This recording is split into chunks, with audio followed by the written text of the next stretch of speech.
Om NaMo Narayan. The ancient Indian astrologer में आपका स्वागत है।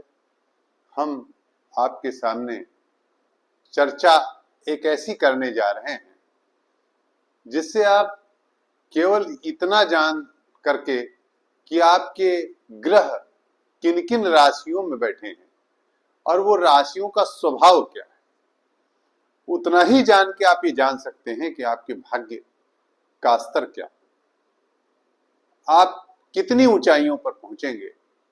यह स्थिति आपको मालूम हो सकती है।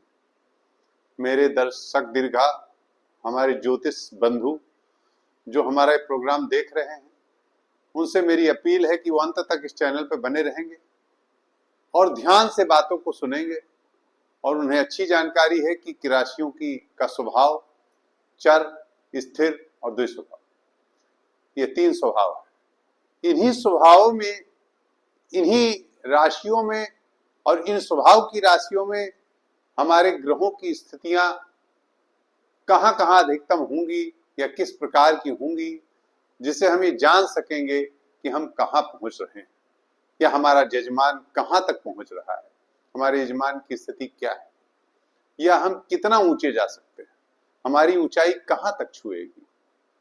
आइए आज हम इसी बात पर चर्चा करेंगे। आज हमारा इस विषय का जो शीर्षक है वह टाइटल है राशियों के स्वभाव से जाने अपना भाग्य। राशियों के स्वभाव से जाने अपना भाग्य। आइए हम आपको पहले जातक भरणम का एक श्लोक पढ़ेंगे और इस श्लोक क्या जो चर्चा करेंगे कि हमारे पूर्व के जो मनीषी थे, मुनि थे, ऋषि थे, उन्होंने जातक भरणम में क्या लिखा। मूल पुस्तक की बात कर रहा हूं। हमारे मनीषियों ने किस बिंदु का उल्लेख, किस श्लोक को कहा और उस श्लोक क्या हमारे ऊपर पूर्णतः घटित हो रहा है, इस पर आज हम इसकी भी टीका, टिप्पणी और व्याख्या करते हुए हम जवाब देंगे आपको। देखिए, पहले श्लोक हम पढ़ते हैं जैसा कि हम कई बार करते हैं अपने वीडियो में, और उस श्लोक की फिर हम आपको व्याख्या भी सुनाते हैं। सर्वे चरस्था अपि का स्थिरस्था द्विद्वेह संस्था यदि वा भवन्ति क्रमेण रज्जरु मूसलम ललंच योगत्रयम् स्यादिद माश्रयाख्यम। स्यादिद माश्रयाख्यम अर्थात यदि सब ग्रह चर राशि में हो जाए, अर्थात सब चर राशि में हो जाए, 1, 4, 7, 10 में हो, तो रज्जु नामक योग होता है। ऊपर देखिएगा स्थिर, और सब स्थिर में हो जाए, यदि समस्त ग्रह स्थिर राशि में हो जाए, 2, 5, 8 और 11 में, तो मुसल नामक योग होता है। यदि समस्त ग्रह द्विस्वभाव राशि में हो, 3, 6, 9 और 12, तो नल नामक योग होता है। हमने यहां लिख दिया है, देखिएगा, आप ध्यान से नोट करिएगा। चर राशि 1, 4, 7, 10, स्थिर राशि 2, 5, 8, 11, द्विस्वभाव राशि 3, 6, 9, 12, अर्थात मेष, कर्क, तुला और मकर ये चर राशि है। वृष, सिंह, वृश्चिक और कुंभ ये स्थिर राशि है। द्विस्वभाव राशि मिथुन, कन्या, धनु और मीन ये द्विस्वभाव राशि। क्या ऐसा संभव है कि सारे ग्रह चर राशि में ही हो? क्या ऐसा संभव है कि सारे ग्रह स्थिर राशि में हो? क्या ऐसा संभव है कि सारे ग्रह द्विस्वभाव राशि में हो? कदापि नहीं संभव। हाँ, हो सकता है रेयर हो, लेकिन ऐसा संभव ही नहीं है। क्यों? क्योंकि सूर्य, बुध और शुक्र प्रायः आसपास ही होते हैं, बहुत निकट के ग्रह, एकदम एक दूसरे के या तो साथ रहेंगे या एक आध ग्रह इधर उधर रहेंगे। इस प्रकार से हम इस बात को नहीं कह सकते कि सारे ग्रह स्थिर में हो, सारे ग्रह चर में हो, सारे ग्रह द्विस्वभाव में। तो क्या हमारा श्लोक जो हमारे मनीषियों ने कहा है, क्या उसका कोई अर्थ नहीं? है। ध्यान से इस बात की विवेक से अपने विवेक से हमें अपना विवेक भी प्रयोग करना होगा और इस श्लोक की सही टीका करना होगा। इसकी टीका क्या होगी? मुख्य रूप से हमने लिखा, और उदाहरण भी देता हूं, जैसा कि हम किसी सेलिब्रिटी की कुंडली उठाते हैं और आपको जरूर हम उदाहरण देते हैं, इस बार भी देंगे। पहले हम आपको बता दें, हमने लिखा है, ध्यान से पढ़िए, ध्यान से सुनिए, ध्यान से देखिए। अति उत्तम राजयोग किसे कहेंगे? यदि सारे ग्रह स्थिर और द्विस्वभाव राशि में हो। ध्यान से देखिए, यदि सारे ग्रह आपके स्थिर और द्विस्वभाव राशि में हो तो यह सबसे टॉप क्लास का योग बनाता है।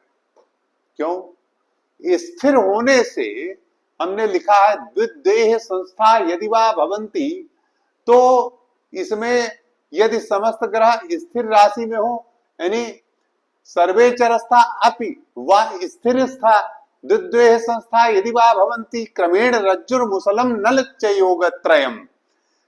क्रम से रज्जु योग, मुसल योग, नल योग, तीनों प्रकार के योग कहे गए। इसमें से रज्जु योग और मुसल योग, ध्यान दीजिएगा, सबसे उत्तम कौन योग हुआ? नल योग हुआ। अब यहां मैं ये बताना चाह रहा हूं कि यदि क्रम से है, रज्जु से मुसल, मुसल से नल, अब यहां हमने आपको भी बताया कि यह संभव ही नहीं है।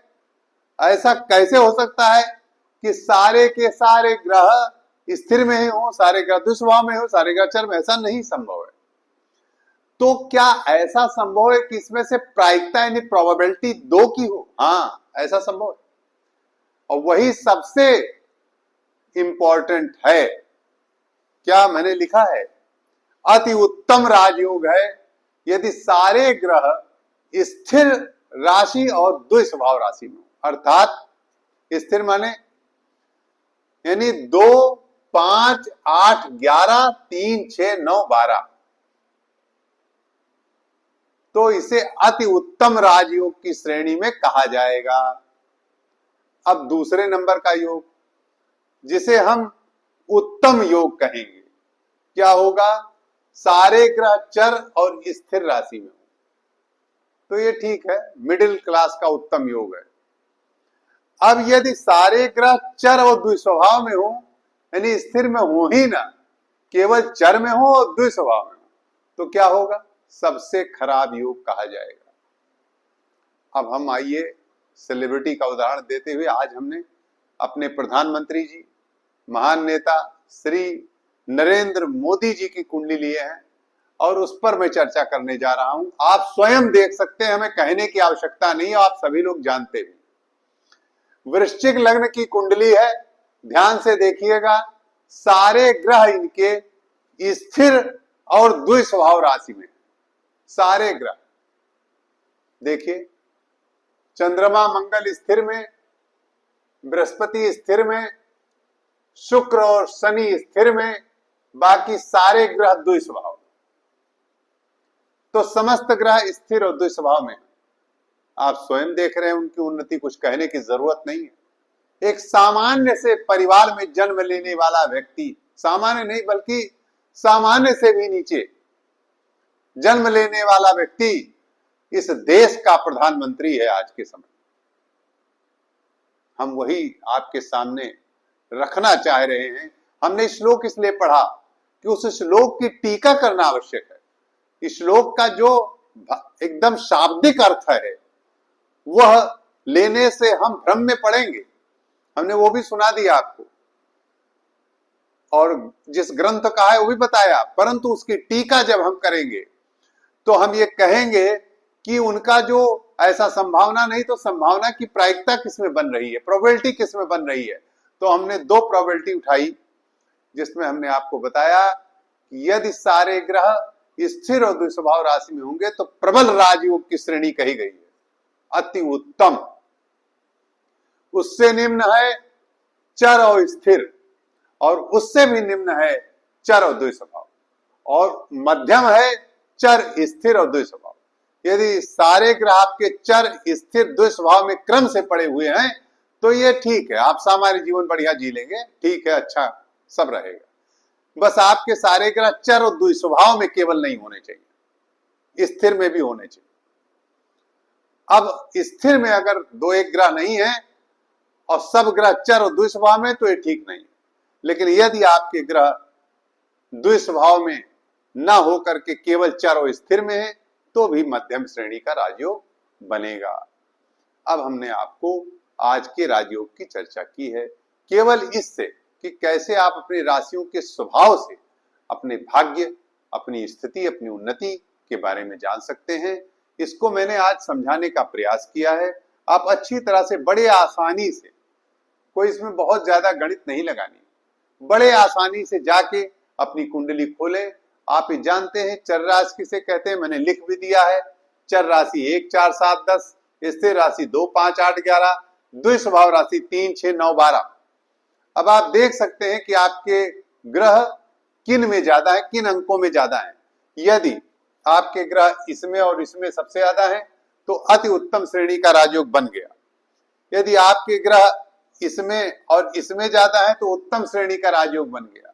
बस ये ध्यान रखिए, यदि चर और द्विस्वभाव में होंगे तो फिर राजयोग बहुत अच्छा नहीं बनेगा, लेकिन अगर तीनों में होंगे तो सामान्य स्थिति रहेगी। नमो नारायण।